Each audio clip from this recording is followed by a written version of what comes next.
You're listening to a CanadianMovieCrew.com production. Gem and the Holograms is the story of a girl band getting overnight success. Or is it?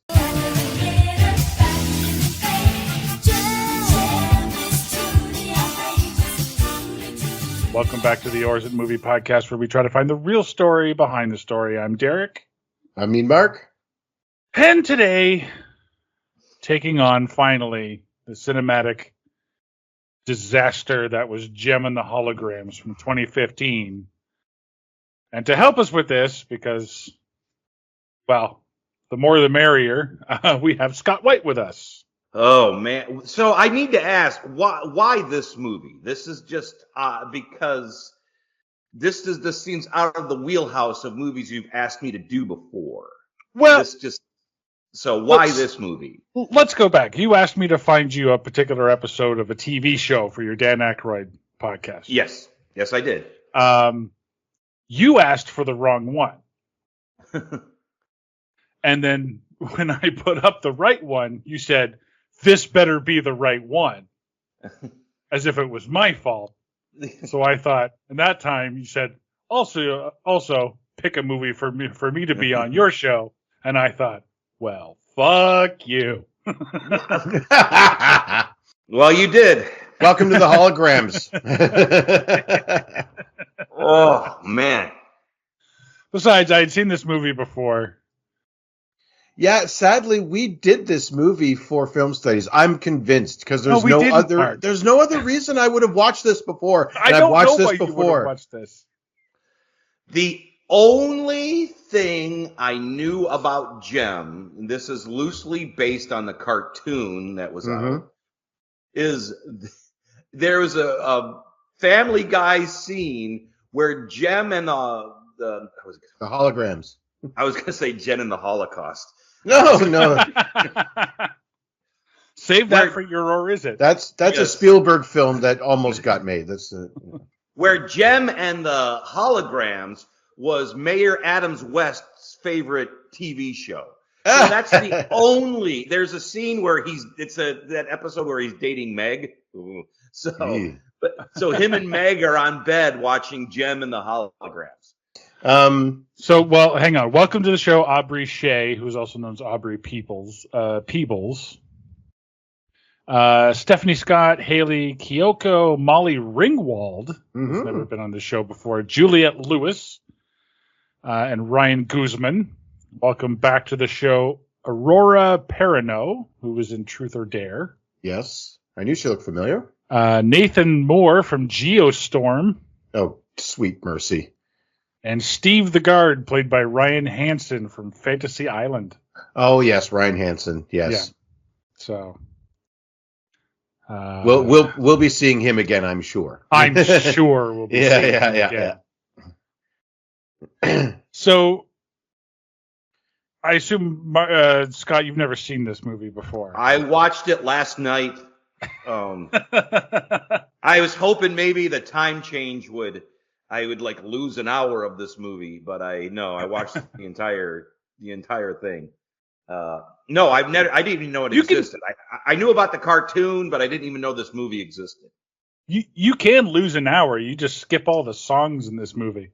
Oh God, I did because they don't matter. Nope. They look nice. Just spectacle. Yeah. This movie, and I said this movie is almost 2 hours long. It's an hour and 58 minutes. Yeah. It didn't need to be. No. So my sister watched the cartoon. I've said it before on this show. I was basically the prime age for all of that 80s advertising cartoon stuff. And my little sister was right behind me. So when G.I. Joe was done, it was time for Gem and the Holograms. So my little sister came and we had a shift change. Morning Sam, morning Ralph. Right there in the living room. I'd go play with my toys and continue the fun of all the toys that had been advertised to me the last 2 hours. And then she would take over the TV. Or I would stick around and see what it was all about. So I watched a little bit of it. Not really, but. I used to watch the show. My friends back in grade 2 were girls. So well, there you go. Yeah, to keep up. So how is the because it says it's loosely based. So how is the cartoon different than the movie? It has the same name. Mm-hmm. There's music. There's it's a band. Mm-hmm. Mm-hmm. Of women, of young women. Yep. Of young women. Makeup, hair. Yeah, the aesthetic is somewhat the same. Mm-hmm. It's fitting that of all the main characters, only two of them are actually old enough to have actually watched the original cartoon, and Molly Ringwald and Juliette Lewis. So would have been Juliette Lewis, yeah. Yeah. The rest of the cast of this movie is not old enough to have even seen Gem and Holograms. So let me tell you, it took me a second to realize, oh shit, that's Molly Ringwald. Yeah. See, the whole thing on the show, and I don't want to sound too expert on this, but there was a giant computer, and I say giant computer, I mean, it was the 80s. Pipe organ, vacuum tube, took up a whole room, and that was Synergy, and what that did was the main character, Jerica, or whatever the hell her name was, Jerica, yeah. When she went on stage to perform as Gem, the computer would project holograms on top of the band, changing their look. Hence the name of the band. Gems and the Holograms. Mm-hmm. Not because a little dinky robot threw out some holograms in front of it at the end of the movie. Yeah. But whatever. We're not really basing this on the TV show. We're just taking the name so we can sell it. Well, we can bring the TV show practices going on in this movie. I don't know if you noticed, but we can bring the TV show back at the end for something, and I can speak to that. But this was the 80s, right? The cartoon. Mm-hmm. There's way too much time has passed. Yeah. To cash in on the name. Absolutely. Oh yeah. Yeah, someone was doing Josie and the Pussycats for nostalgia, and someone said, "Get me the same thing." They did Josie and the Pussycats as a joke, and that's why it's received so much better, because it knows what it is, not serious. Knows what it is. This one's trying to be heartfelt and serious and thoughtful, and it's trying to. So you look up a movie on the internet, and they have now it's like even no matter how bad a movie is, they'll always say it'll be like reason to watch, and it says something like warm-hearted, clever, and entertaining, and I'm like, it's none of those. It was none of that. That's warm-hearted, clever, and creative. And I'm like, this is one of the least creative movies I've ever seen in my life. If a movie cliche, this movie could have been called Jen and the Cliches. Because there is every cliche in the book is in this movie. Yeah. It starts off as like a Blues Brothers movie. Yeah. It is. It saved the orphanage. Yeah. Yeah. To save the orphanage movie. Molly Ringwald is their aunt, quote unquote. She's Jerica and Kimber's aunt. Yes, and then who then decided in two other girls. Yes, it was decided that as a single person raising two kids, that wasn't enough. Let me adopt more mouths to feed, and then wonder why my house gets foreclosed upon. I don't get it. I don't understand. I had two teenage girls. I doubled down on teenage girls, and now I've got no money for food or lunch. And you wonder, she's running out. She doesn't have enough to pay the mortgage, and yet the girls all have iPhones. Mm-hmm. They have laptops. That was cameras. That's something that always would bother me when people say they didn't have money, but you would go to their house and they'd have cable. It's like, that's just not. If you don't have money, you don't have cable. Stuff like that would bother me, and you're absolutely correct. And the house is a mansion. It's a big house, yeah.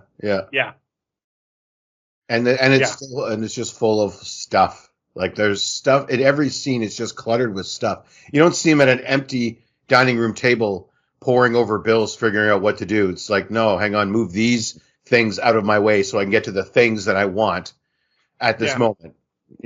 Yeah, Scott, I had to adopt this is why you don't have money out in public, is because it's all in your house. You've got cable, you've got a bunch of stuff. That's why you don't have any money, because it's all in here. Yeah. And then some people you go over and say, oh yeah, no, you don't have any money. Yeah, I get it. Yeah. I've been there. I've been that guy, so. So their house is being foreclosed on. But the whole narrative is built around Jerica, I guess, revealing her true self on video, which doesn't matter in the end. She doesn't ever get to. She never gets to be her authentic. She still hides behind the makeup and the whole thing, right? She gives a speech at the end where everybody is Jem. Oh, yes. If you have something to say, or if you're creative, you're Jem. Oh, shut up. This movie is very preachy. Yeah. Yeah. So now it's a cast of basically all women, but it was written and directed by men. Right. Yeah. And written by people who hate the music industry. And the director, whose name I can't remember, he went on to do a lot of good stuff. And I think this might have been in one of his first movies. John M. Chu. Yes. He did that Crazy Mixed Up Asians movie. Crazy Rich Asians? Crazy. Yeah, he directed that, which went on to be a mega hit. That's a great movie. So it is a great movie. And which proves that you can improve. It also proves that you don't have to be a man or a woman to write shitty female characters, if that makes sense. It's It's like right now we have a lot. Right now it's coming to like Madam Web and the Marvels. It's just like, it's these women writing poor women characters. Well, where men are just as bad as writing poor female characters. Yeah, yeah. Of that, we can be equals. Yes. This guy did G.I. Joe Retaliation, might I add. Yeah. Yeah. Speaking of 80s throwback movies. Now You See Me Too. Yeah, Step Up 2. Justin Bieber. Yeah, wow. I wouldn't throw Step Up 2 as a defense of him, but. No, but Crazy Mixed Up Asian. Crazy Rich. Rich Asians, yeah. Crazy Rich Asians is a very, very good movie. So she's explaining herself. She gets the thing in the mail that basically says the house is being foreclosed on. She turns to Molly Ringwald and says, "Why didn't you tell us?" And she could have said, "Well, why did you open my mail?" Yeah, really. It's none of your business, but okay. But no time to worry about that, because she's going to record herself singing a song that she wrote and put it on YouTube and instantly go viral. Yeah, and it's too bad no one's made money in the U.S. off of YouTube. That would have been nice for them to, I don't know, save their house. First off, this never happens. No. It is totally bullshit. How, and I have no musical talent, can't sing, can't play an instrument. The song that she recorded is okay at best. At best, okay. Yeah. I couldn't do it, but I'm not a musician.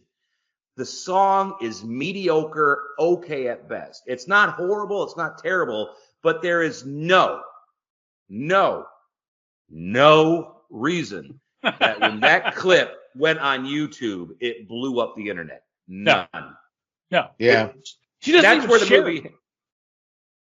Like, she doesn't even share it. Like, Kimber puts it up, but still, there's no way. And how did you not know who it was?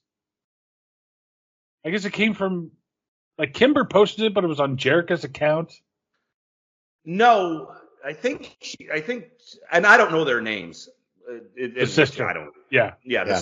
I think the sister posted it on her account, but her account is private, so they can't find out who it is. But she made the video public, And yet there's a contact email. Well, no, they said they messaged her on YouTube. But the thing is like her sister, prior to her putting this online, Jerica says, well, my sister just lives online and shares everything with everybody. So if she posted it from on her account, wouldn't everybody know it's her? Or think it's Kimber? Think it's her, yeah. Or at least know that Kimber knows who it is. There you go. Yeah. You found Whatever. this. Who is it? Yeah. Okay. Because we all know record executives just automatically offer a 3-day music concert to just one person on YouTube with one song. Right. Because their song got 36,000 views. So she gets a record contract because it got 36,000 views. They go, can you believe it? It's at 36,000 views. Take that, Despacito.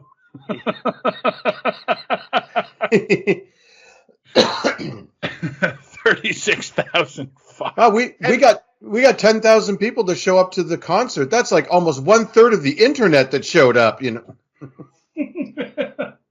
Like Mark said, if they would have treated this comically, it's like, oh, overnight it got 8 million views. How did that? Yeah. It would, Yeah. But they're treating it real, and like Derek said, none of this, This doesn't we all happen. call bullshit. It doesn't happen. No, Every It single doesn't happen. overnight success took years to happen. took years. Okay. Yeah. Yeah, I think there's been 1 or 2 acts that have been found online, but they've been sitting there since 2015. Well, Justin And- Bieber. I mean, Bieber Justin has Bieber. been, But he Bieber had was found several on- videos. He had a catalog of music that he could take to a record executive, not just one song. Yeah. And then, oh yeah, by the way, we're not going to show this, but I have many more. Mhm. Yeah, for all we know, for all the record execs know, their follow-up song could be "Garbage Pile, I'm standing beside a garbage pile." There, I made Yeah. music. Look, make me famous. Come on, 36,000 views. Let's go. Yeah. I sang online. It could be the B-sides to every Chumbawamba CD. And I'm going to say that the lead actress looked like Kristen Stewart, so that put me off. with half her charisma. I think she's No, Mario that's- Van Peebles' daughter. Is she a Van Peebles? Yeah, I think so. Maybe I'm wrong. All through the movie, she had this look where she would just bulge her eyes, and it was just and it was supposed to convey, oh, this is all happening so fast, and the fact that she looks like Kristen Stewart and Kristen Stewart has no charisma. The fact that she has less charisma than that. But apparently she went on to star in some movies too. All these people in here are working actors. This is a real movie. Like This was in theaters. Yes, Mhm. like Ready Not to long, Rumble. but it was in theaters. Yeah, but like Ready to Rumble. This is not that movie where the human shit monster came out of the toilet and attacked people. This is a real movie. Yeah, or like the movie I was in, where it's only available if you happen to have gotten a copy after it was made, like I did. Yeah. I've got Which one we of- will I've not got one of review for those. this. Yeah, you got one of those in the. Yeah, okay. No. Yeah, I did a small part in a movie and got the DVD. Yeah. There we go. Yeah. To Now, the don't internet. get me wrong. This could still be found at a truck stop for $5, I imagine, Scott. Right? Like the. It's on. It's on Prime, and you have to pay for it. People are still charging for this movie. Oh, yes. Thank goodness. It's there's like ways on around Prime that. and Apple TV. You can rent it for $3 or buy it for $15. That is so weird. Yeah. Yet I can watch Batman Begins for my Netflix subscription. Yeah. Really? Like, but I got to pay for Gem and the Hologram. This, I don't understand. Because the movie is boring for the most part, and And it's a double whammy, I think, for us because one, it's a movie for teenage girls. That's what this movie is. So the movie's not for us. And on top of that, it's a bad movie. So it was like a double whammy having to watch this. You're welcome. So they get brought back. They get signed, quote unquote, with Juliette Lewis, and she's head of Starlight Entertainment. Yes. And so they get brought down. She said, "Oh, my dad. We lived in L.A. with my dad. I love my dad. Dad's great. Dad was a tinkerer. Dad was an inventor. Oh, I love my dad. Oh, my dad. Daddy. Dad. I've always wanted to go back to L.A." And she said before she lives in Plainview. I looked that up. It's 2.5 hours. How hard was it to get from fucking Plainview to LA if you've always wanted to go? This is California. It's nice enough you could walk there in a day. If you really put your mind to it, pack some water, get hiking, you can make it in a day. I looked it up. You can get a bus ticket for $37. That's today's prices? And that's today's not, prices. Yeah. So that'd be like $15 in 2015. Yeah. That's crazy. So and the guy, I've the always dad, wanted to go back to LA. You could have. I kept fixating on the dad subplot because, first of all, robot. Thank you. Okay, now little something for me. That's fine. Not that I need this to be for me, but this guy's a robotics genius, and yet his family is broke. He didn't leave behind. I don't know. Hey, just sell the plans to this little synergy thing. You'll be taken care of for the next 4 generations. I'm sorry. I really didn't do anything that I could leave you for any money. No, not like creating artificial intelligence. And the good kind too, not the I want to kill you kind. It's the nice, the service robot, which is basically the door that we've been knocking on for years. Yeah, this one can't be used to deep fake a presidential nominee. Yeah, or rise up and kill you. To do a smear campaign or to, make you want to buy stuff on Facebook or whatever. Blackmail videos on the internet. No, it's just a little robot. Yeah, he'll sing songs to you and show you pictures and, I don't know, put arms on it. It can get me a Coke. So Jem's dad has died and she's living with her aunt. So I'm taking that Molly Ringwald was the dad's sister. The mom is never mentioned? Nope. Which is weird. Yeah. Which is weird because I'm assuming she's the one that was filming everything that we see. Right? Had to be. I assume so. So why would you make Molly Ringwald the aunt instead of the mom? That doesn't.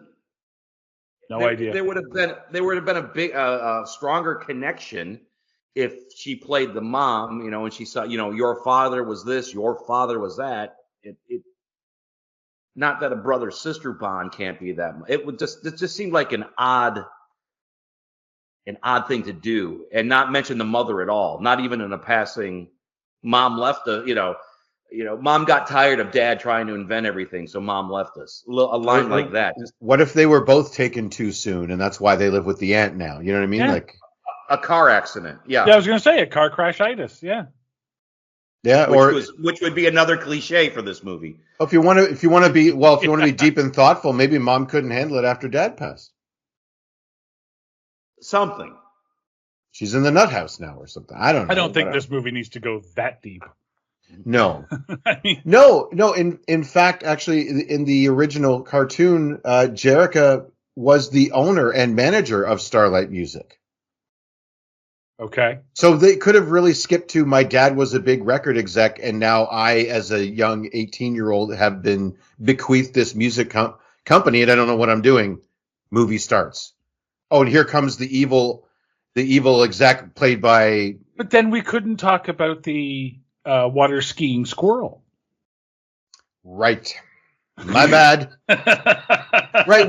You're right. We couldn't have this movie that isn't apparently long enough to consider itself a movie. So it crowdsources content from YouTube. Yeah. But it's 2 hours long.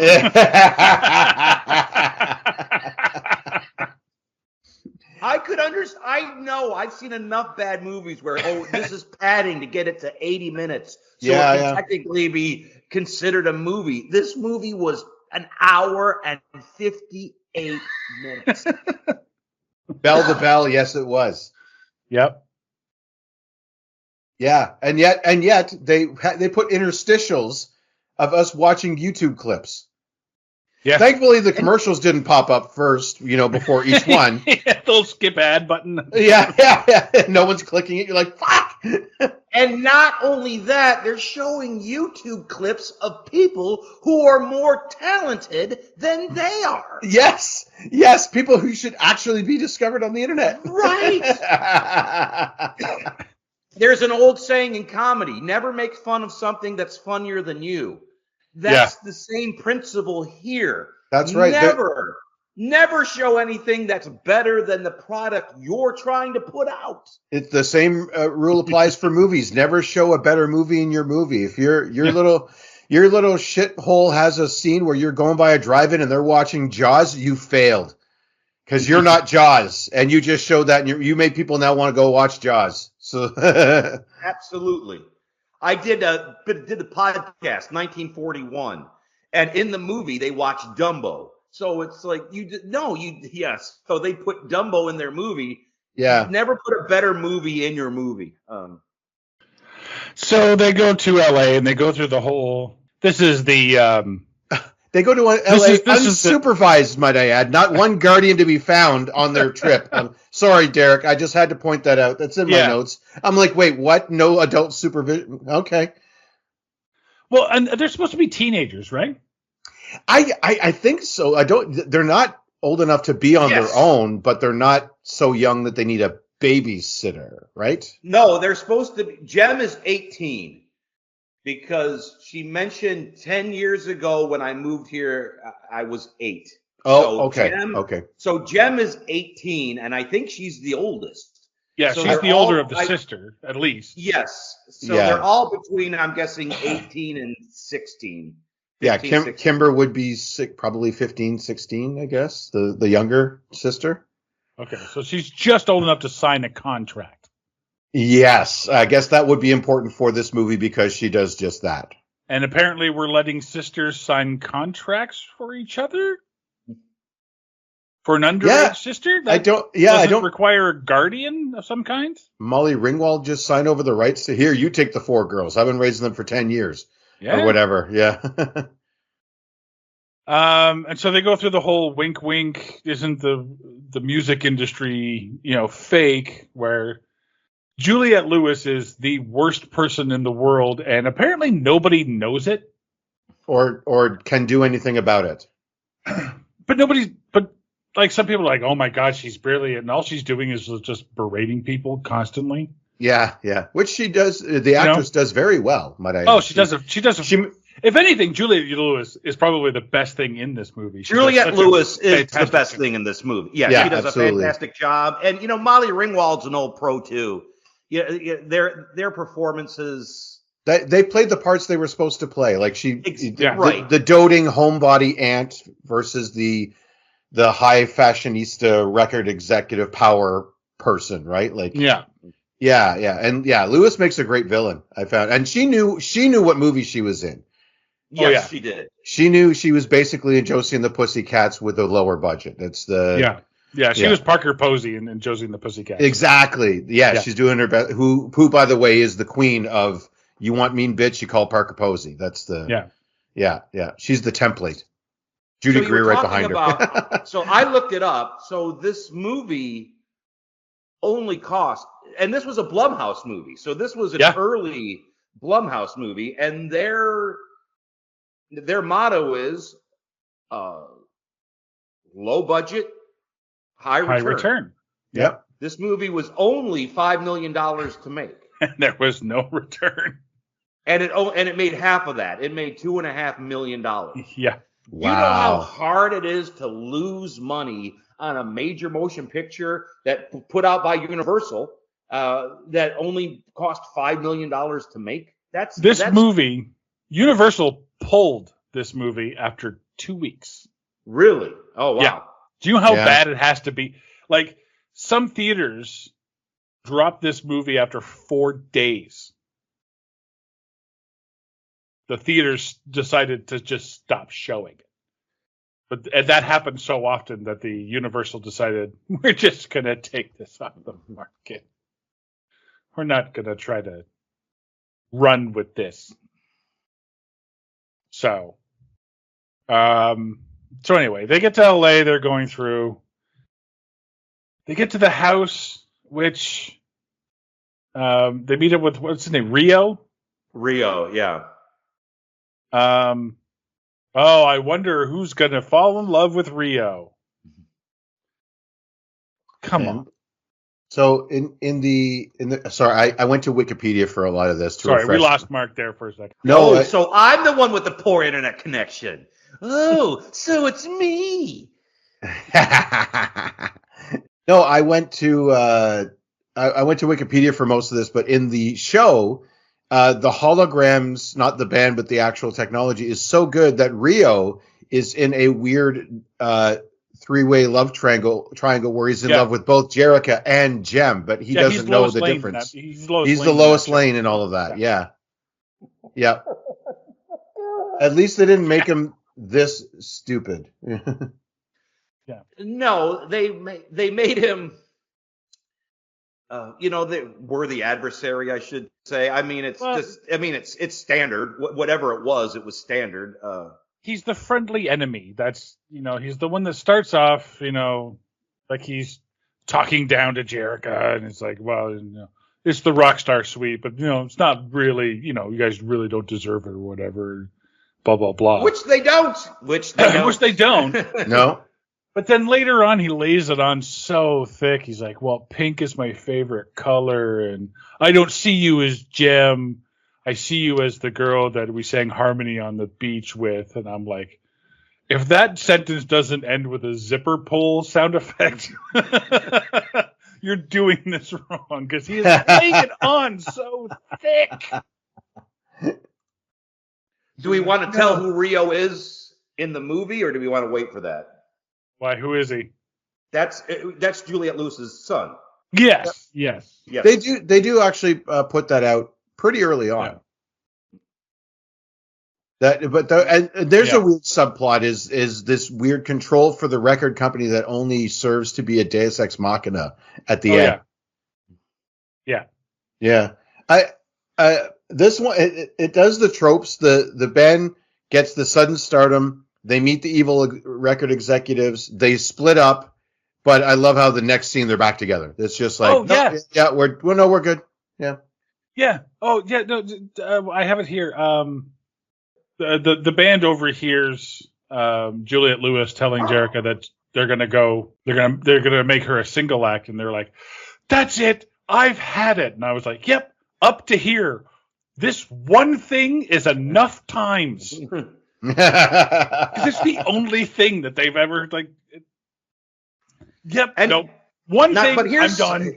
Yeah, but here's something I want to say about Juliette Lewis. She may be a horrible person.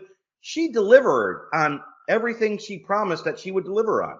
Yeah. Yeah. It's a real deal with the devil situation. Right. Wait, my less talented sisters can't come with me to stardom, and so I'm going to get mad. It's like the record exec, like you said, Scott, she's just doing her job. She looked at the whole band and realized that there is only one standout. Jem made the name for herself. There wasn't a band. There wasn't a band. It was just her. That's the video that starts the promise of this young woman who can write songs and sing well. And that's what the record exec wanted from day one. You're surprised that she wants to cut out the band? Yeah. Here's the deal. Bring them along as an entourage. They don't have to be the band. One designs clothes. Have one design your clothes. Yeah. Have one, personal assistant. One record. One's your personal video recorder.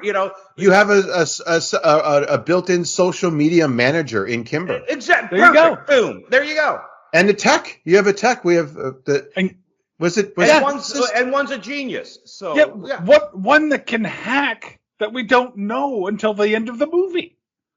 Oh, you mean that part in the movie where they go from a music band movie to a heist film? To a heist film? Oh, but they have a scavenger hunt in the middle of it. Yes. Yeah. They have AI running them around town on a scavenger hunt for basically a photo album. Here's For a digital whole movie. For a Why? whole movie. That's what it was. Why couldn't Dad leave me a VHS tape? he gives her the robot. You couldn't just put the videos in the robot. No, I had to put one home video underneath one of the piers at Santa Monica. And assume it's not going to get tore down or repurposed or... Yeah, it's not going to get broken. It's not going to get found. It's not going to get changed at all. It's not going to get moved. It's not going to burn down. Nobody's going to find it by accident. Okay. A strange occurrence at the Santa Monica Pier today when a piece of future technology was found. Yeah. Archaeologists suspect aliens have visited and dropped this clue to what we don't yet know. Details at 6. Why? He's a genius robotics engineer, but this genius puts in a GPS activated basically start button for this whole scavenger hunt. He wants his daughter to go back to LA. Yeah. Right? Doesn't tell her. Doesn't tell her? Doesn't tell the robot to tell her until they get to LA. Yeah. So she was sitting in Pinefield, Pinewood, Pinecrest, whatever. Plainview, yeah. That place, yeah. She was 2.5 hours away, and the GPS tracker's like, nope, this robot's just going to stay dormant until we get to Greater Los Angeles. It's a good thing she brought it. It's a good thing she went by chance at all. Yeah. And what happened the day after the funeral? Did the robot take the day off? Yeah. Like, was that in the programming? Okay, here, robot, wait until after they leave Los Angeles. Then don't do anything for years. And if they happen to come back to Los Angeles, now send her on the scavenger hunt. She may be 65 and retired, but let's relive some old memories. Like, you couldn't send her like a Doc Brown end of Back to the Future 2 style letter. Like, oh, we've had this letter in our things for 5 years, and we didn't know if you would be here. It's all it says is go to LA and take the robot. Are you Marty McFly? Yeah, exactly. How about and I just want to go back to the music. It was like the band. It's like they've never played together before, but yet they sort of have. But they have 2 days to get. It's like the thing to do with that is hire session musicians who play together, and then have Jem up front to sing, at least for the first concert until you can build up to, Let's talk about this first concert first off. One song on the internet and has worldwide recognition. The Rock. And they opted Jimmy Fallon. So Jimmy Fallon's in this. So this just plummeted the movie down for me. It was, he'll do your movie. He'll do your movie. He like him and Leno. It was like you asked Leno. Yeah, Leno would do your movie, and Fallon will do your movie. Like Letterman would do your movie, but it had to be. He didn't like he did Howard Stern's movie because they were good friends, and he did Man on the Moon, Andy Kaufman. But for the most part, you can't get Letterman. But he would talk show circuit thing. If you want talk show guy, you can get Jimmy Fallon apparently. I have more information on those cameos, but we'll get to those. Oh, excellent. Okay, thank you. Yeah. Oh, it's gonna enrage you. Yeah, the real story behind the story is these cameos. To be honest. Yeah. Well, we'll get. Yeah. How? All we know. We'll get to it. All we know prior to this concert, if I may go back, is that the girls can sing together because apparently that's a form of punishment. When they start bickering, Molly Ringwald just says she's got a Manchurian candidate thing. She makes them Pavlovian.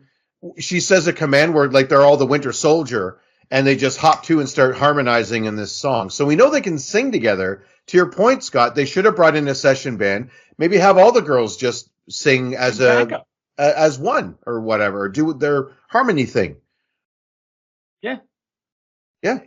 Anything. I mean, like I said, Juliette Lewis is not now, and also I'm gonna put this out there. To achieve the position that she has, you've got to be a dick. You've got to be a bitch. You've got to be cutthroat. Sure. Mm-hmm. That's how it's got to be. So if you're expecting these, heart of gold music producers, they're not out. They're in Nashville. Yeah. No. Because Bad. there's one scene where they leave the hotel or something, and the guy who parks the car is like, did you look, listen to my demo? And she blows him off. And I can understand that. She probably gets that dozens of times a day. She can't possibly listen to everybody's demo tape. Now she's going to come across as a bitch, but sometimes that's what you got to do if you're in that position to get through the day. Sure. To a degree, these are gamblers. High-level gamblers. They're investing tons of money on people that they don't know if it'll work out.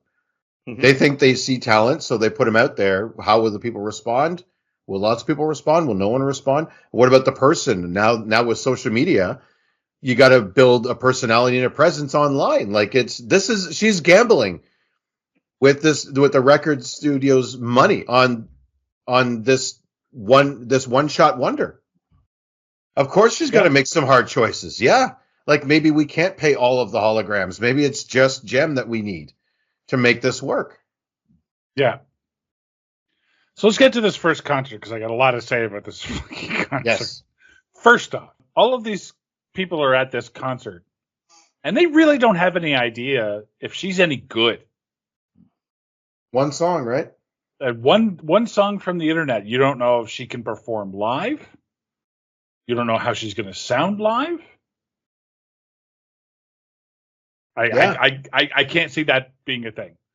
Secondly, this is at what are they? I forget what it's called. It's called the Open Air Club, I think. I think so. It's a super hot, super exclusive club that had to pull all kinds of strings to get it booked. But apparently doesn't pay its electric bill. Yeah. Because the power just shuts off in the middle of the first song. Yeah, sorry, I skipped through most of it to save some time. The power shuts off. Yeah, right? And then she takes the guitar and she goes underneath that wall of guitars. I guess that's. Yeah, well, she and the crowd instantly turned. Boo, boo! How dare you lose power in the middle of your concert? It's the band's fault. Yeah, you know what I mean. Like a pyrotechnic goes off, burns Michael Jackson's hair. It's Michael Jackson's fault. Of course, he shouldn't have been standing in the way of that. Yeah, he shouldn't have been standing in the way of that thing that was not supposed to catch him on fire. Yeah. But anyway, she gets all the fans to turn their cell phones around with their flashlights on. That's how they continue the show, and they do. Anyway, it's stupid. Which is another stupid cliche. That you see that all the time. The power gone. Let's just turn on our. I remember that. I remember a MASH episode where the generators went out, so they had to operate by Jeep light. So this is just. And the cell phone thing. That's like there's been tons of commercials where they've used cell phones. So this is nothing original there with that. Yeah. But she's a person of the people now because she went down there with them, in and amongst them. So she's not that person who's up here. There's a wall of guitars, like Mark said, and one of them just happens to be her dad's old guitar. And why does he have a guitar on this Hall of Fame? And she just happens to grab it. She doesn't recognize it until after the show. Yeah. She goes, I think this is my dad's guitar, despite the fact that it's a very distinct guitar. There's a giant silver circle in the middle of it. It's oversized. It's stupidly big. It's obviously your dad's guitar. Why it's there, I don't know. And I don't believe there was a clue at all about, hey, find my guitar in this place, and here's the next clue. No, it was just go to this place. It's a lot of convenient writing, you know. They could have looked for days for what the next clue was. Like, yeah. Well, we've torn it apart. And apparently, this giant pop-up concert that was going to get Jem all this fame was for one song. Oh yeah. They don't put on a concert. They do one song. Yeah. I hope admission was free. Yeah, in the super hot, super exclusive club. Yeah, or they had a better act. That looks like a dungeon. I mean, it looks like a hole in the wall. You know? Yeah, exactly. Yeah, it looks like the stage should have chicken wire. It's what it looks like. Yeah. This Blues Super Brothers. Yeah, exactly. They filmed the opening of Roadhouse there, but you know that's the dingy bar that he leaves. You know, at the beginning of the movie. Yeah. Okay, so they find the next thing, and she's like, "Oh, okay, this goes in the little robot."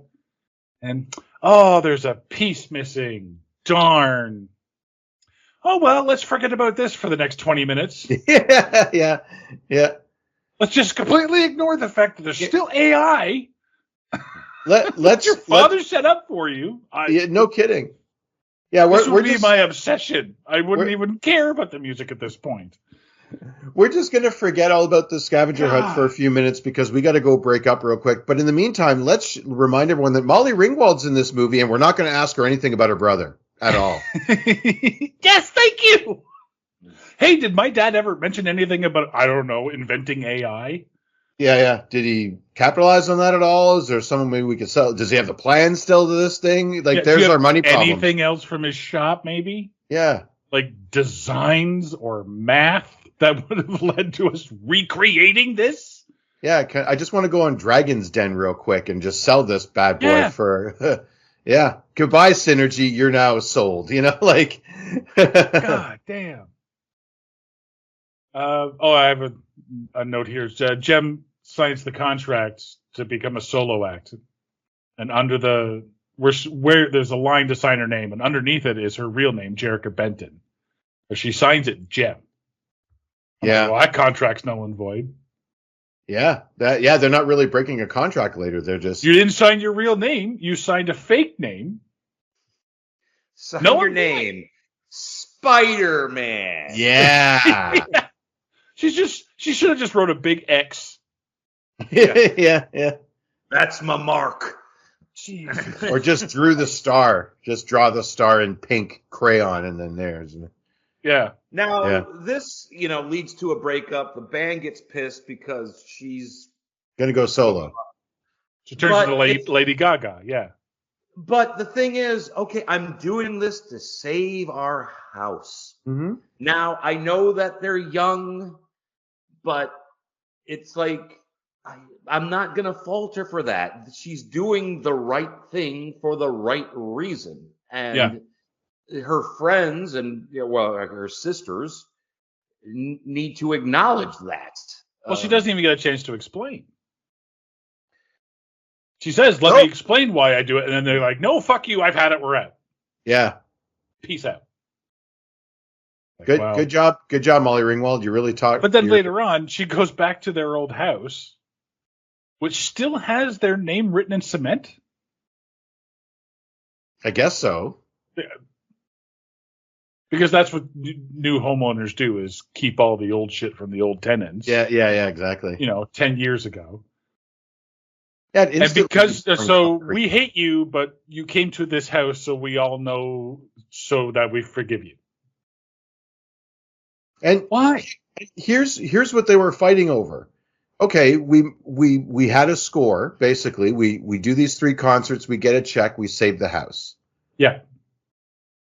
Now, let's keep in mind that not all of these young women wanted this, as far as we know. Kimber really is the only one who does. That's true.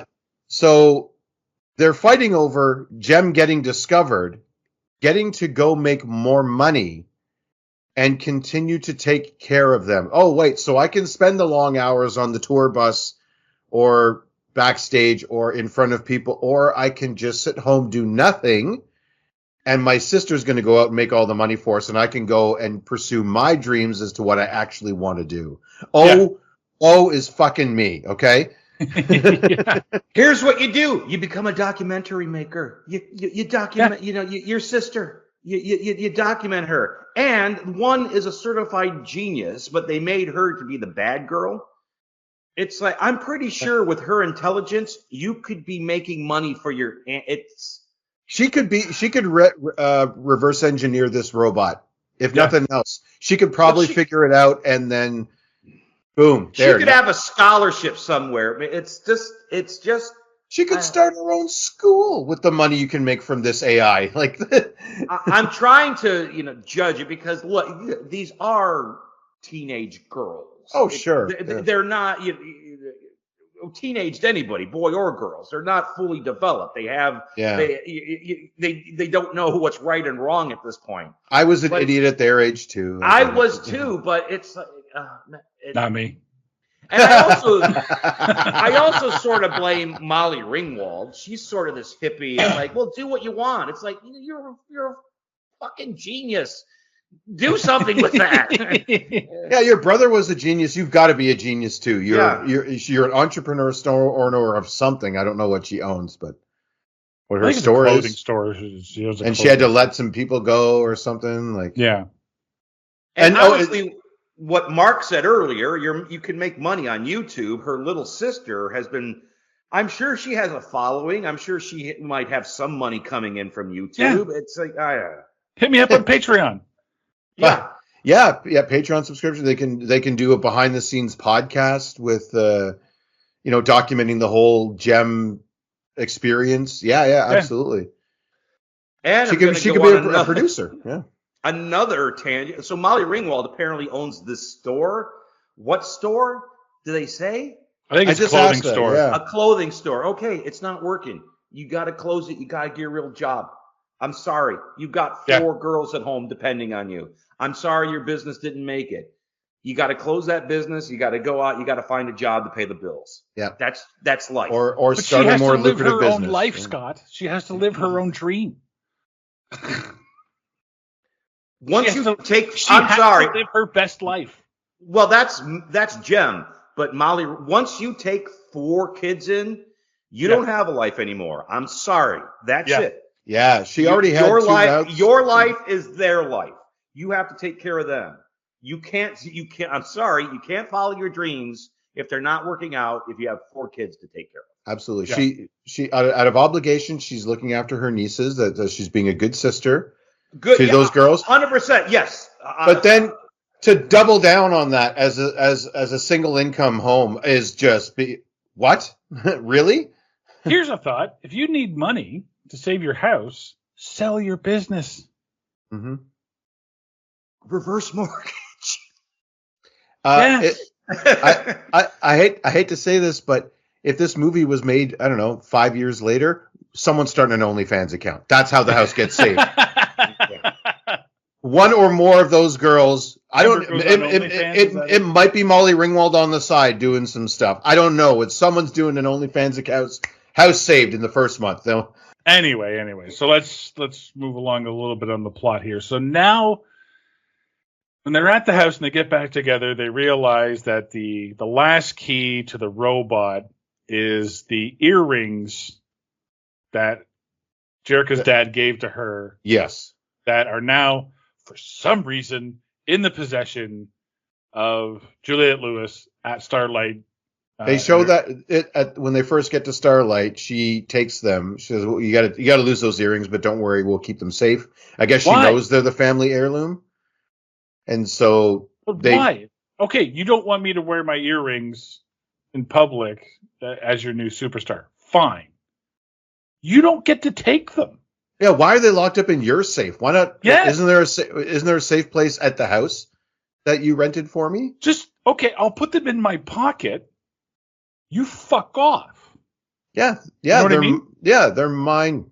There's no reason to take my earrings. And put them in a safe. And put them in a safe, you weirdo. Yeah, put them in your pocket. Put them in your pocket. Thank you. Yeah. We have to take your earrings. Plink, plink, they're off. Yeah. There's nowhere in that giant house they rent for you.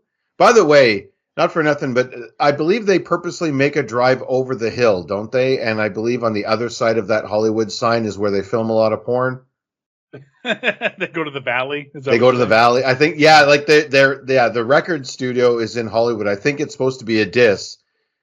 They're like, okay, all the dads that brought their kids to this movie, here's some locales you might recognize from the internet. Don't ask me how I know that. Anyway, the earrings, yes, locking up the earrings, yes. So they have to break in. So they steal the keys from the valet, or they trick the valet, which, okay, maybe this is me, and this movie is, as Scott said, it's designed for teenage girls, or at least women, the female gender-ish. I kind of want to know the valet story. He's got a band, you know, it's called the Valet of the Dolls. That's kind of clever. Yep, he's really trying to make it. Yeah. He's working nights. He's working almost 24 hours a day at this job. I can't imagine it pays that well, so he's got to put the hours in. Well, I mean, or is he only there when Juliette Lewis wants to drive her car? He gets out of bed, brushes his teeth, hops on the bus, goes to work, hands her the keys, gets back on the bus, goes home, waiting for the next shift. And that's the other thing too, is he has a stand outside of Starlight Entertainment or her house or whatever, wherever.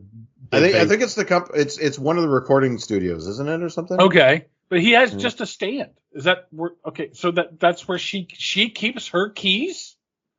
I guess. To the car that no one else can drive in this brinky-dink little stand in front of the building?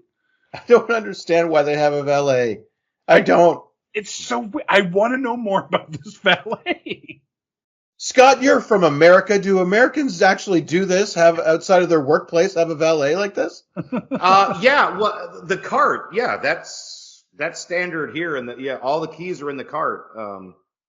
I know at restaurants or somewhere where you're going to be for a minute, but like, do people go to work and there's a valet where they work? Like, I guess it depends on where you work. So. I was putting in a shift at the U.S. Treasury, and boy, the valet there really sucks. Honestly, like the pay is good, but don't take the bus. The valet sucks. So they break in. He's able to get into her password to the safe is her name, which you can type on a number pad real easy. Which it's an alphanumeric pad. I really couldn't see it because it's so dark. It's the phone pad. It's got the numbers and the letters, but you don't see him like pushed like twice for a B or Yeah. The outside security is fooled by the biggest band in the world currently. Yes, showing up as fangirls. Right? And that's what the sisters do? Two of them have sunglasses, one does not. Mm-hmm. How important are you to the band if you're not recognizable? Yeah. So they go in, they get the thing, and Juliette Lewis shows up because I guess her bodyguard grips the valet's testicles. Okay. Zipper? Yes. You mean Zipper? Zipper, yeah. Yeah. I got to believe that was actually a guy from the show. I bet you that was some bumbling stagehand or something. I don't know. It seems like that was shoehorned in. Some thug. I don't know. That is an 80s cartoon name. That would be, yes, because all the G.I. Joe cool names were taken. But anyway. Yeah. So to get out, she dresses up as Jem, fools Steve the security guard. And so Ryan Hansen gets to have a scene with her where his daughter is a super fan. His quote unquote daughter is a super fan. Of what, the two songs they've done now? Yeah. The one on the internet and then the other concert one? It's the new Let It Go. Oh, I see. Okay. And then they go back, and this is where they take it back to. They put it in Synergy, and that's when. Oh yeah, that's where the hologram pops out. The datagram. The datagram, and the dad just unloads all of his love for Jerica and how she was the most important thing in his life. And he loves her so much, and she always was there. She was always in her mind, and he loves her so much. What about Kimber? You beat me to it, Derek. I have that in my notes too. Kimber can go fuck herself, apparently. Well, you know which of these two girls is going to end up starting the OnlyFans? Yeah, it's Kimber. Because her daddy didn't love her enough to create a robot and send her on a quest of 3 parts. She's gonna end up on the pole. She's halfway there with the name Kimber. Yeah. The Limber Kimber coming up on stage 3. Oh yeah. You can. Here's the thing: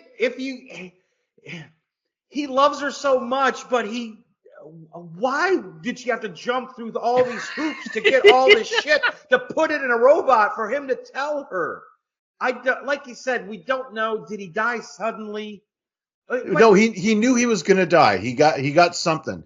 Because he says, when I found out how little time I had left, he essentially ignores his family to focus on finishing the robot so that way he can leave a love letter to one of his 2 daughters. But then you make a video or a DVD or a flash drive. Listen, putting it in the... You don't put it in a fucking R2-D2. So, Obi-Wan, you're my only... You're not hiding it from stormtroopers. You beat me to it, Scott. You beat me to it. Because that actually would work. That is a cool thing to do. I like the idea. It's the treasure hunt and the GPS. Like, if they happen to be in the LA area, start them on a scavenger hunt. They're probably there for a completely different reason. But no, if they get in the greater Los Angeles area, then the robot gets triggered. Not go find Obi-Wan. Like, what about on the day of her 18th birthday? He could have easily programmed a date, and if the robot is still operational on this date, you find Jerica, you start playing the hologram, Daddy loves you, happy birthday. What if the robot's not? What if she gets rid of the robot? What if the robot gets lost? What if there's a fire in the house and the robot gets destroyed? There's the reason for this whole thing being kicked off right to the pole. It's so stupid. Now they're both on the pole. That's right. Now Daddy didn't love us at all. He loved this stupid robot more than me. I'm going to throw it in the trash. Oh, no, it was a love letter after I find 3 other things. One of which he gave me one of the clues and didn't tell me it was a clue. There's no clue that says that their earrings are a clue, other than use your gifts. And she's on the path to music stardom. Yeah. She could have easily sang songs till she was blue in the face trying to find the right one to use her gifts to activate this damn thing.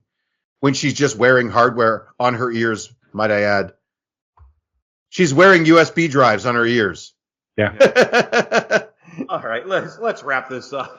Oh, there's so much more to talk about. I know. We need this podcast to go just over 2 hours, just under 3 hours. So they go to their final concert. And Rio basically announces, according to my dad's will, who actually owned this company, I get to take over whenever I feel I'm ready. Which is really good legal language to use in a will. And he's like, I'm ready now. I'm taking over. And I'm like, I don't think that's how corporate takeovers work.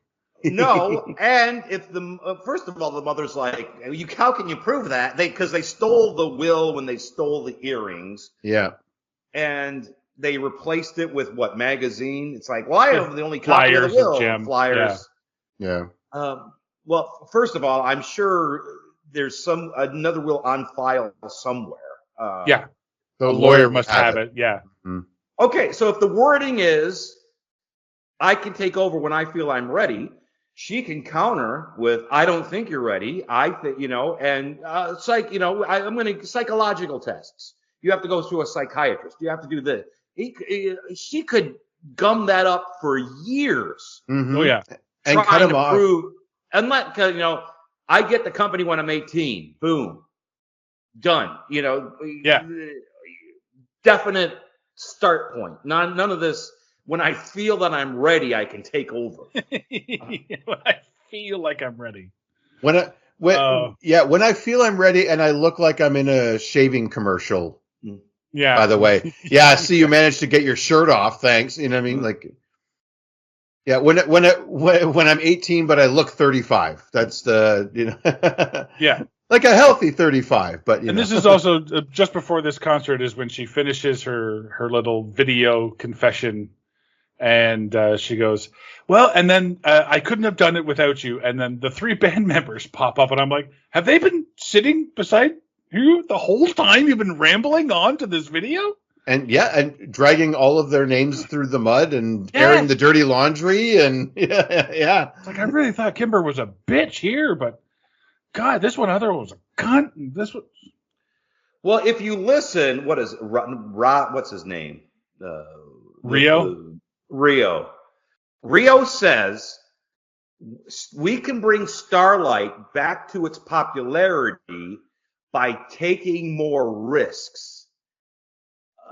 So basically what he is saying to his mom is, you're playing it safe by hiring this band you saw on the internet. He's basically canceling out everything that Gem and the Holograms are.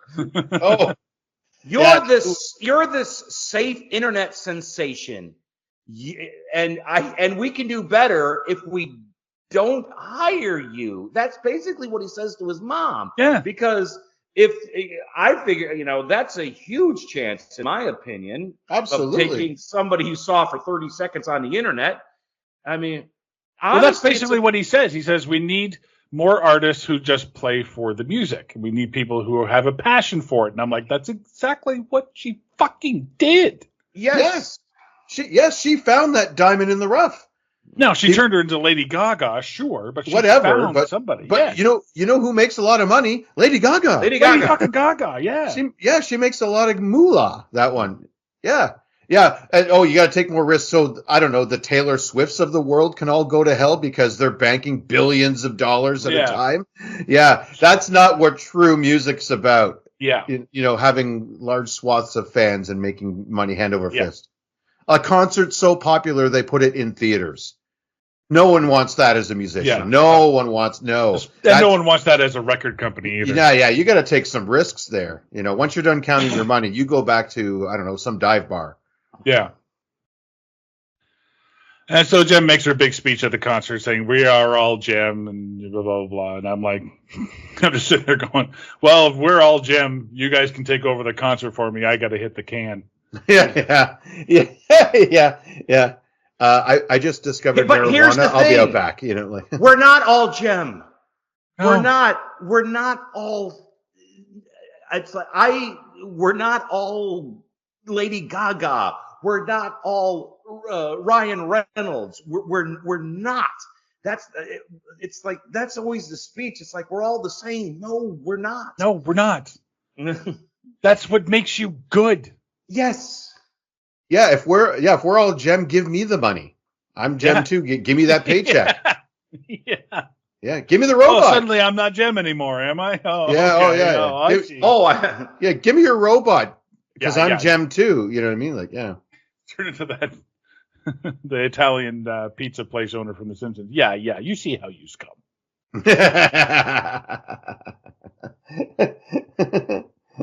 I love that they play big concert. One song, and then they celebrate. We did it! Woo! And hugging and kissing and like they just won the big game. If you went to see Ozzy Osbourne or Aerosmith or Run DMC or the Beastie Boys and they only played one song, wouldn't you be pissed? Yeah, like it would be nice. It would be awesome to go see Walk This Way played by Run DMC and Aerosmith live. But I'm hoping that's not the only reason I'm going to see Run DMC and Aerosmith live. Your dude looks like a lady crying amazing and the other ones, too. Yeah. Where's my Adidas? You know what I mean? Yeah. That was Weird Al. Sorry. Love in an elevator. Love in a fridge. Where's some Christmas and Hollis if Run DMC's there? Where's my Adidas? Where's the, it's tricky. So then we get the big tease for the sequel that's never going to happen. Yes. So as part of the cartoon, there was a rival band. This is hang where. hang on, Scott. Did you get this at all? No, well, I mean, it's the Misfits, right? And Yep. Yes. but they were an actual punk band. That's where I got confused. I mean, I thought, but the that cartoon. they were okay. Yeah, so I didn't get this. I was thinking of the actual band, the Misfits. In the in the cartoon, there's a rival band called the Misfits, and this is where the Erica character actually is their record producer. And since Gem and the Holograms are more famous, it's a rival band that's trying to be more famous, and they'll resort to underhanded stuff in order to achieve their goals, which is where the action and adventure comes from during the weekly. It's their plot of the week to try and overthrow Gem and the Holograms. Guitar and run away, and that was you'd have to get the guitar back before the next big concert. Yeah, exactly. Or something would happen to Synergy, and then they can't do their holograms, so they got to get the thing back. And I hate to break it to the Misfits, but I don't think they have the same fan base as Gem and the Holograms. Well, especially since the lead singer of the Misfits was played by Kesha. Oh, was it really? I was wondering who that was. Because they made a big deal out of showing her face, and she was fucking awful. Yeah, our songs are better, and we look exactly like them. Like that was the thing in the show. They did look a lot alike, which was hilarious. It was all this 80s fashion thing. Yeah, this is way too late to do this. This 80s aesthetic does not play in 2015. If you want to make a Gem movie, make it in 2015. Set it in the 80s. Yes, you can do that. Yeah. You should have done Don't that. Honestly, set it in 2015.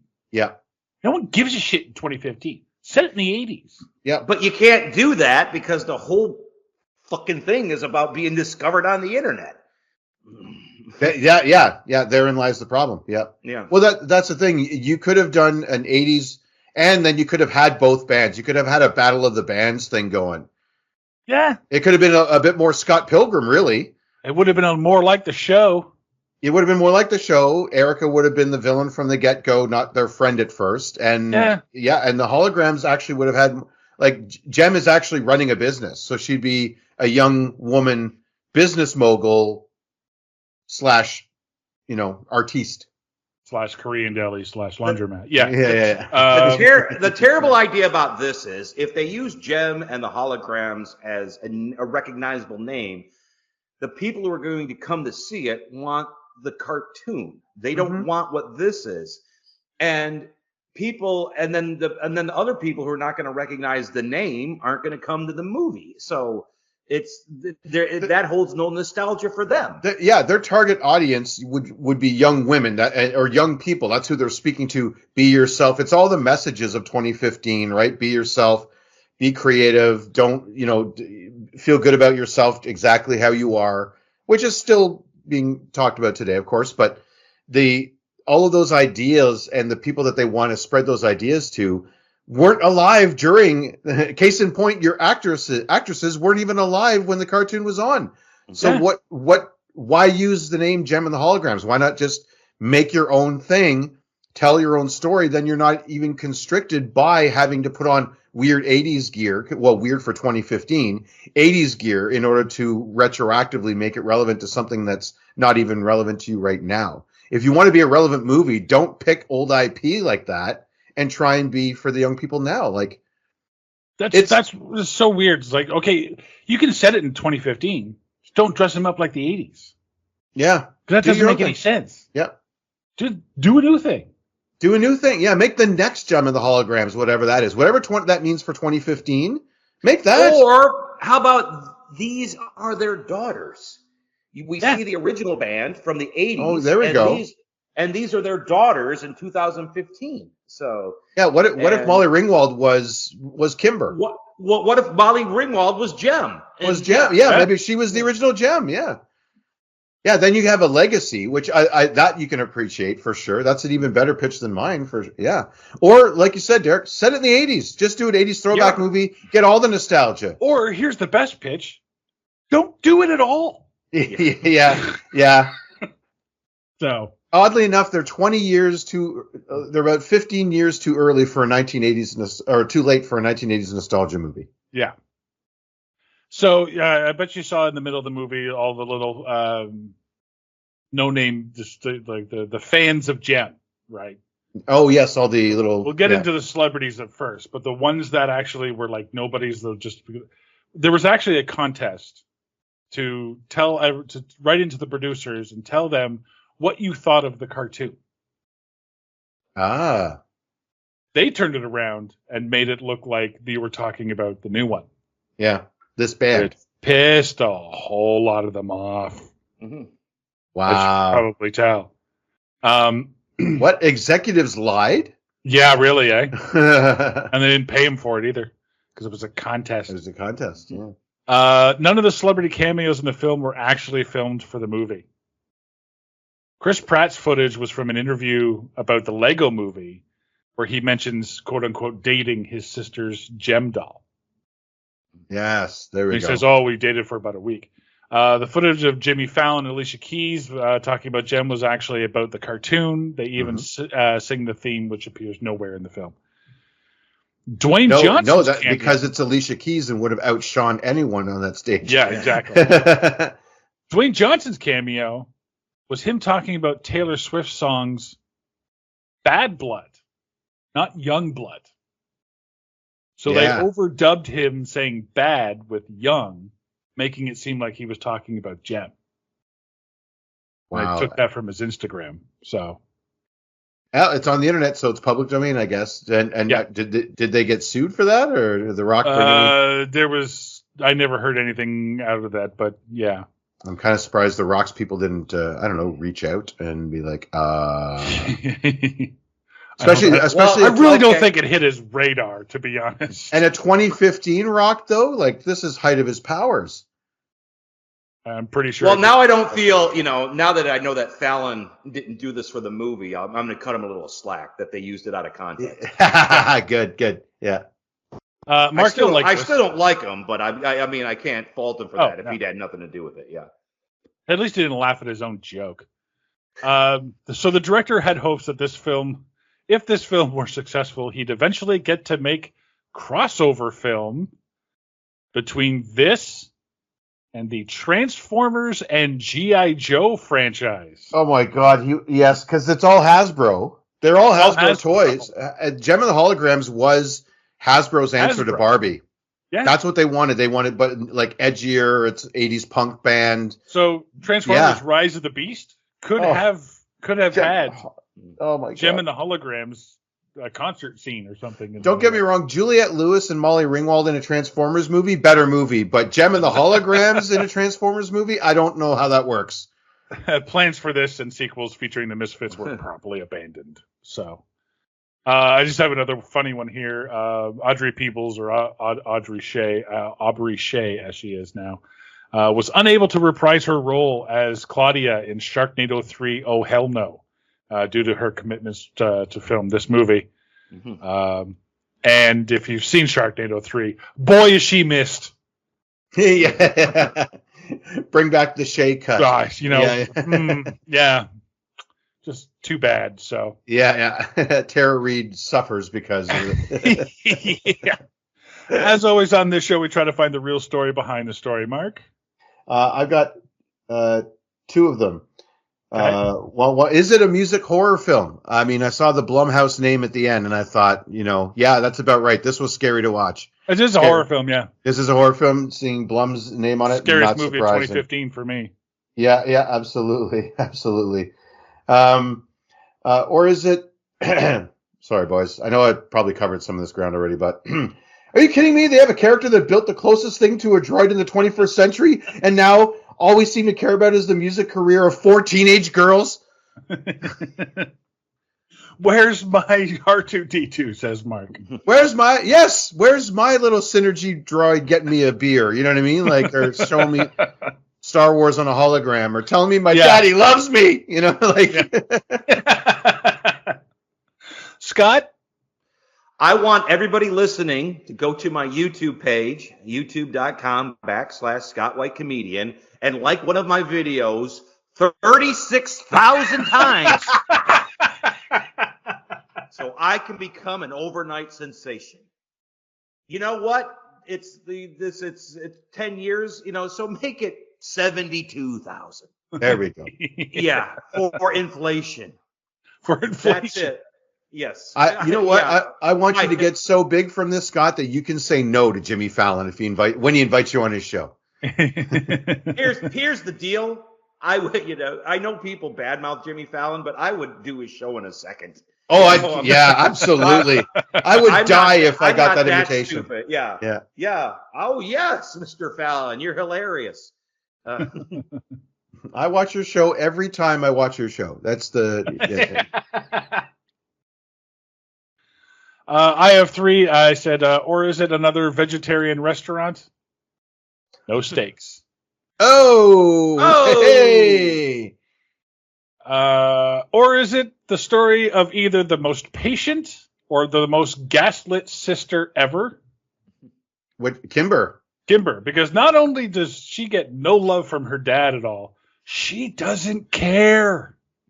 No. Anything that happens to Jerica, and she is just smiling and, okay, thumbs up, go for it. Yeah, I'm the one online all the time, but no, let's give all the praise to you. Yeah, I've been working so hard. There's no jealousy in this at all. No. Or is it the story of one man who proves that a father's love must be both absolute and earned through scavenger hunts? Oh, I've got one. This movie is anti-Sophie's Choice because he had no problem. He had no problem making no that problem choice. choosing between his daughters. None. Yeah. That's another or is it I was going to say I thought of during our podcast here was or is it if you think parents don't play favorites, guess again. Guess again. Guess again. My parents had a favorite and I know it wasn't me because dad didn't leave me a robot, like my brother's got one, Well, Scott, what else is going on in your life that we can plug for you? Probably coming out in April. Okay, so in April I'll probably be up in Michigan doing a northern tour of the states. You can get all my dates at scottyblanco.com. And what's the YouTube page again, just so they can go make you famous? Yeah, YouTube.com/Scott White Comedian. Yeah, and this is like any video 72,000 times, and okay. I will be waiting. I will be waiting for what's a big comedic talent agency? Well, not just for laughs, that's for sure. Yeah, no, not yet. Yeah. Dave Chappelle's gonna come and find you and come to your house. Hey, motherfucker! Yeah. You told one joke, and it's funny. You told one joke, motherfucker. That's not Dave Chappelle. Yeah. I don't know. Sorry. Sorry. Let's do that one. Let's do. Chris Rock comes to your house. Yeah. Oh, there we go. Y'all got more than one joke. You told one joke real good. Yeah, just wait for 72,000 likes and Netflix will come and get you. Yes, there you go. There you go. Perfect. It worked for Matt Rife. I'd like to plug, you can find me on any one of my 72,000 new YouTube accounts I'm going to create in just a moment. to help my buddy out, Well, we made it through, and I think turned out better than I ever thought it would. So we definitely needed help on this one, so thanks for being a hologram, Scott. That's going to about do it for Gem and the Holograms. I'm Derek. Mark. I'm Scott. Join us next time. We'll take a look at the story of a woman with a very short-term memory meeting the cheapest man in the world. Dan Aykroyd stars in Thrifty First Dates. The music's contagious.